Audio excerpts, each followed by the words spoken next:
This belief by us that the Europeans have a divine duty to tell us what to do, and we have a divine duty to accept to do what they say, is one of the problems that we have. And until the day that we liberate ourselves to decolonize our minds, in a manner of speaking, we are going to embrace the kind of politics that will only perpetuate conflict. Europe tells us many useful things, but there are certainly useless things that they tell us. One of them is the thing called per capita income, that they take all the wealth, half of which is owned by 2 people, and then they divide it and say the per capita income is $800. In the month of May 1963, the leaders of the then independent African countries assembled in Addis Ababa, Ethiopia. And many speeches were delivered, and the thrust of all the speeches was that African countries, having regained their independence, their primary focus and objective was to ensure that they exercise their regained mandate for the benefit of the people, to ensure that the people were liberated from ignorance, disease, and poverty. On the 24th day of May, perhaps the most powerful speech ever made by an African leader was delivered by Ghana's Kwame Nkrumah. And he reminded the leaders who were present on that day about a number of things. One, he told them that not to delude themselves, that by regaining their independence, the erstwhile colonizer would recoil and remain inactive. That in fact, the erstwhile colonial master was going to be more pernicious, but in a very subtle way. Kwame Nkrumah was right. He reminded his audience that going forward, it was necessary and indeed urgent that Africans should begin to think as one whole, because if they remained in disunity, they would remain weak and vulnerable and therefore susceptible to manipulation. Kwame Nkrumah was right.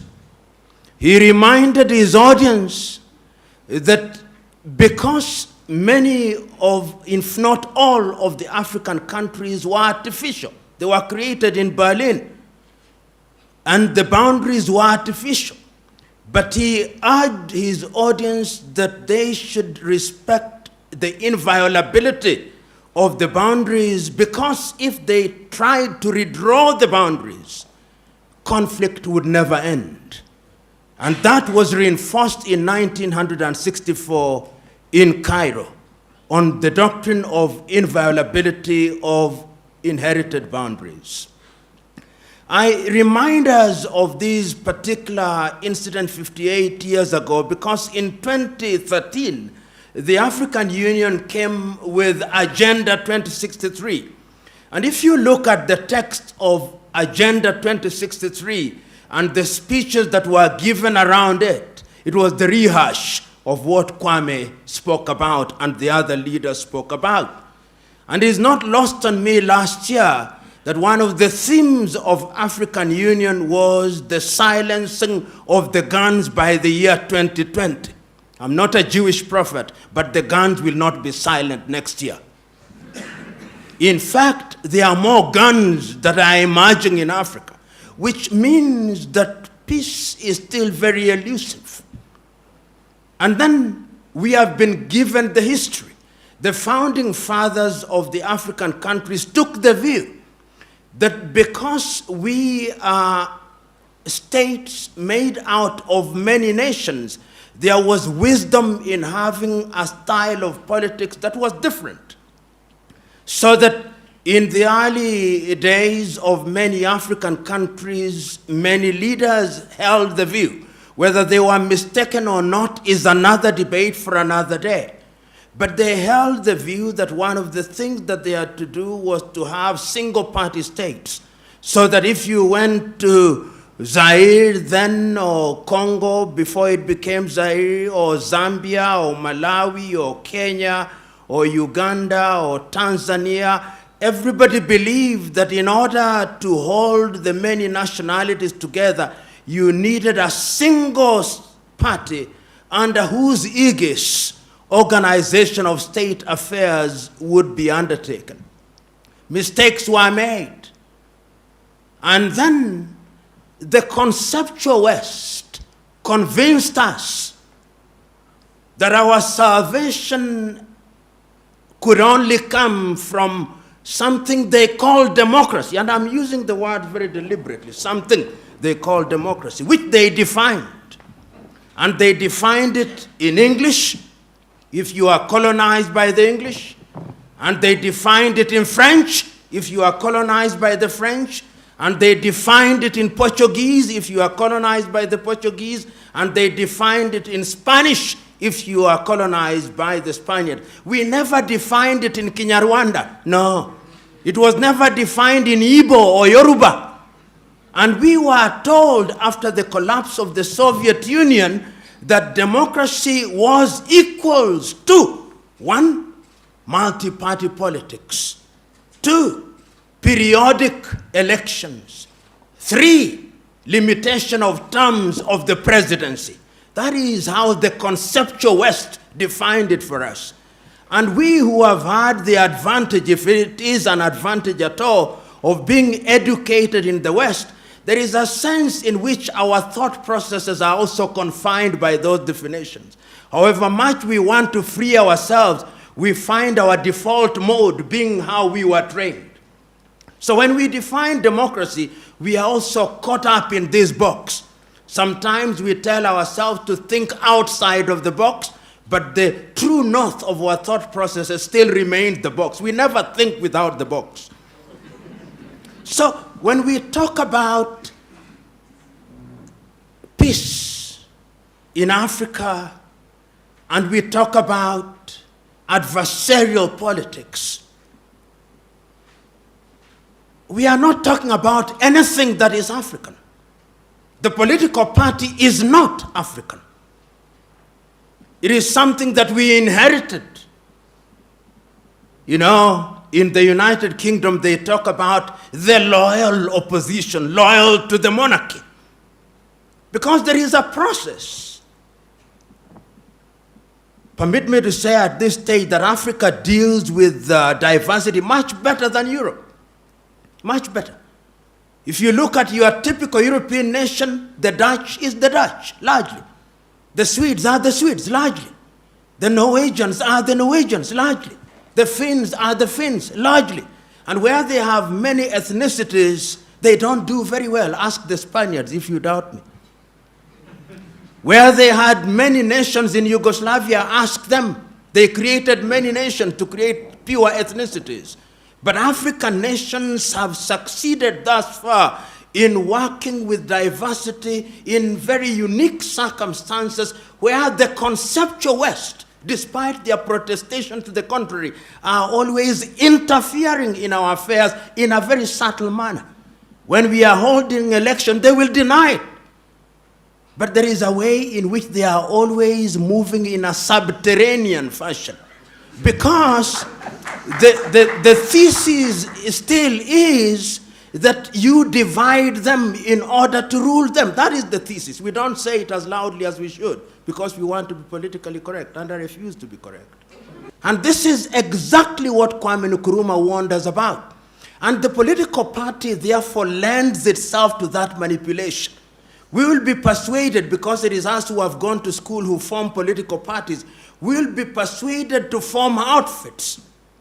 And in many African countries, these outfits are formed on the basis of ethnic affiliation. Your typical African political party is simply an assembly of ethnicities. And in many African nations, you will discover that what we call elections is simply an ethnic census to determine which ethnic group is larger than the other. It is Julius Nyerere of Tanzania who said it. He said that the tragedy of Africa is not what the song is, not the song that is being sung, but who the singer is. And what he meant was very clear, that you may have an agenda that is good for your nation, but if you do not come from a particular ethnic group, those who will follow you will not be from your ethnic group. You may sing the best song, but when you look back, you'll discover that it's only people from your ethnic group who are following you. And when you have such a situation, the design is inherently conflictual. And that is why, therefore, when you look at Africa today, you discover that after every election cycle in many African countries, there is conflict.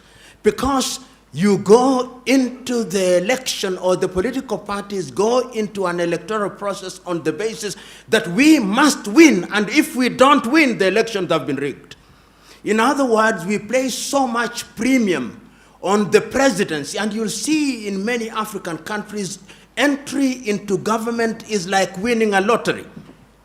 It is winning a lottery because it gives you access to resources.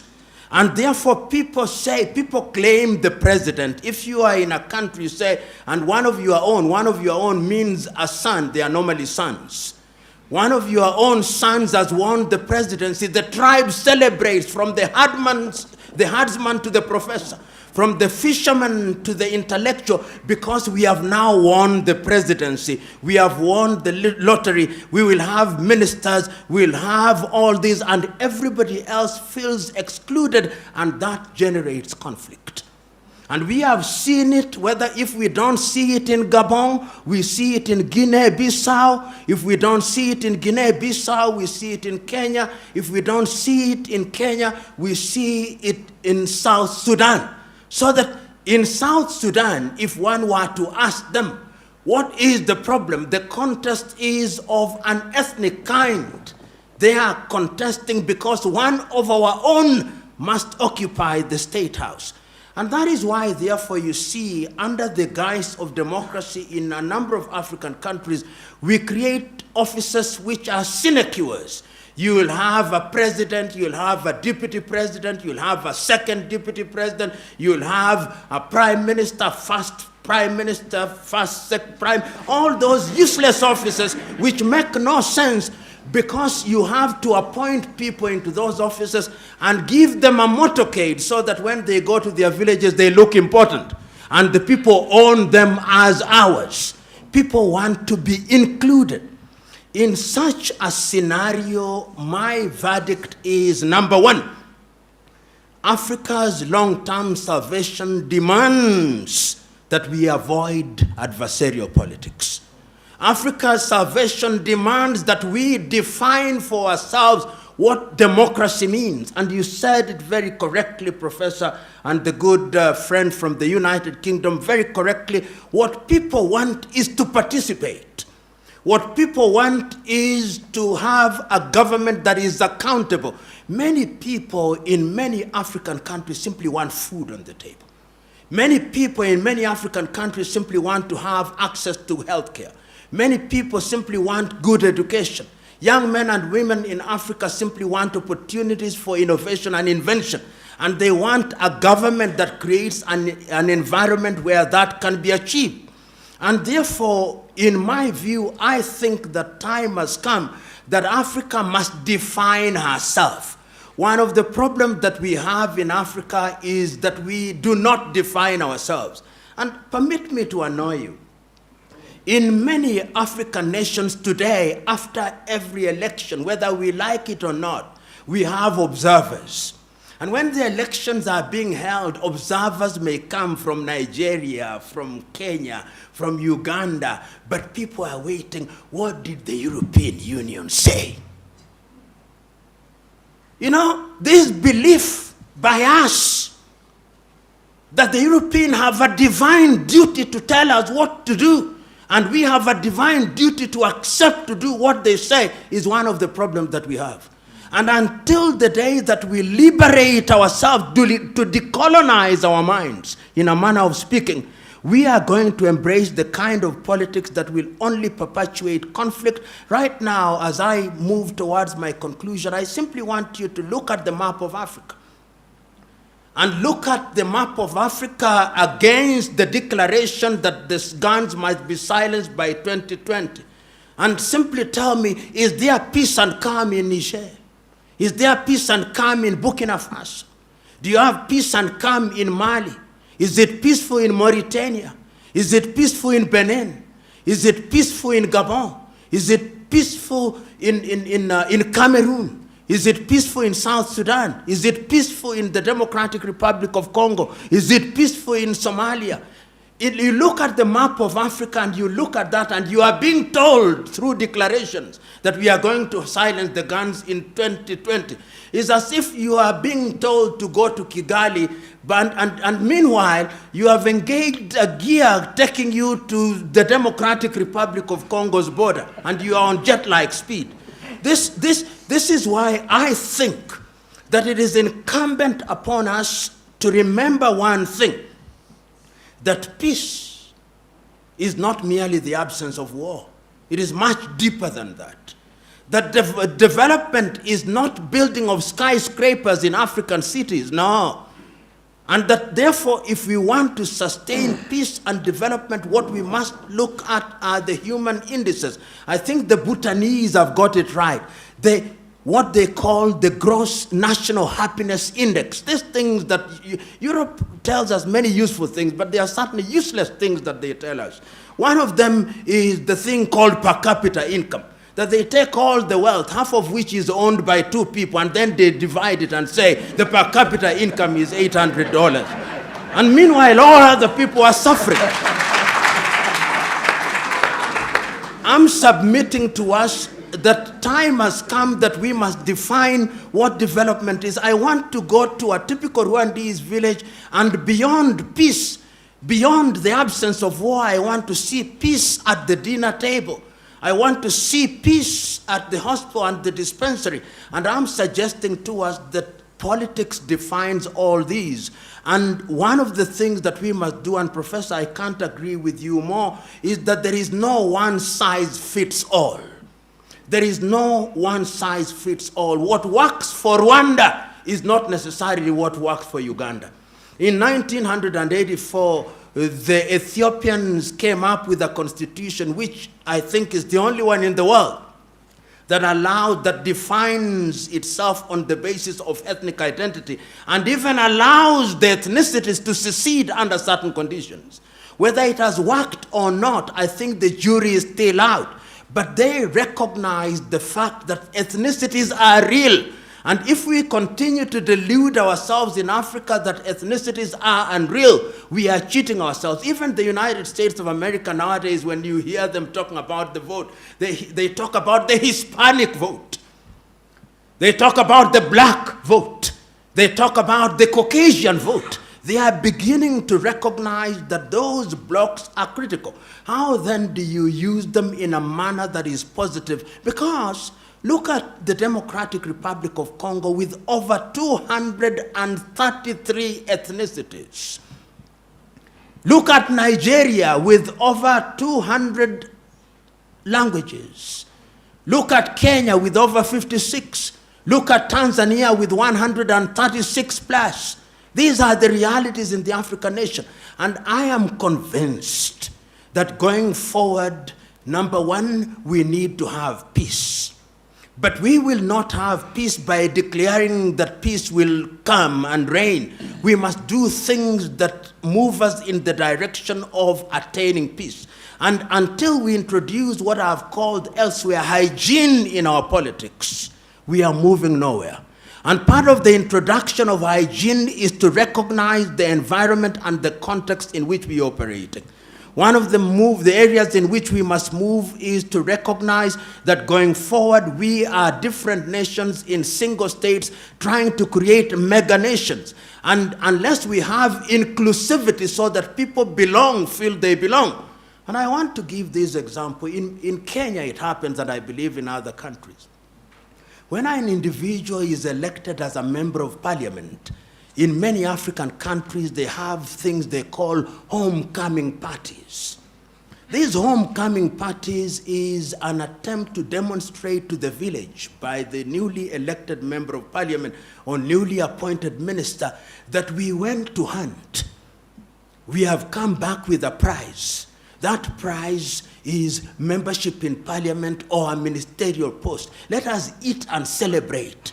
So that when you want to punish that individual, you are not punishing the holder of the office, but you are punishing the whole village. People own these positions. And I'm suggesting to us that politics must be of such a nature that allows ethnicities and groups to negotiate. I do not as yet have an answer, which I think I can pin on the ground, but I have the following things: that it cannot be uniform, that it must be specific to the circumstances of each country, that it is us who must define it, and that we must have a vocabulary for it, and that we must warn ourselves that the erstwhile colonial master is alive and well, subterranean and pernicious to the core. Don't delude yourselves. And remember that sometimes the disunity of Africa is big business. And if we forget that, we will once again be manipulated. Lastly, I saw the African National Congress winning an election in South Africa last week. Not that it's a bad thing, but somebody sent me a clip that was very telling. It was a clip where all the celebrants were Chinese, and they were celebrating, "Hail African National Congress," Chinese in Johannesburg. That laughter suggests to me that you have understood my message. God bless you. Please join my Telegram platform by going to my description box. Click on the Telegram link. It will take you to the platform. Join us for us to discuss about the well-being of Africa and Africans in diaspora. If today is your first time coming to this channel, then don't forget to subscribe to this channel and turn on the notification button so that anytime I upload any great content, you will be notified. I'm always your guy, De-Graft Amoako. Thanks for watching.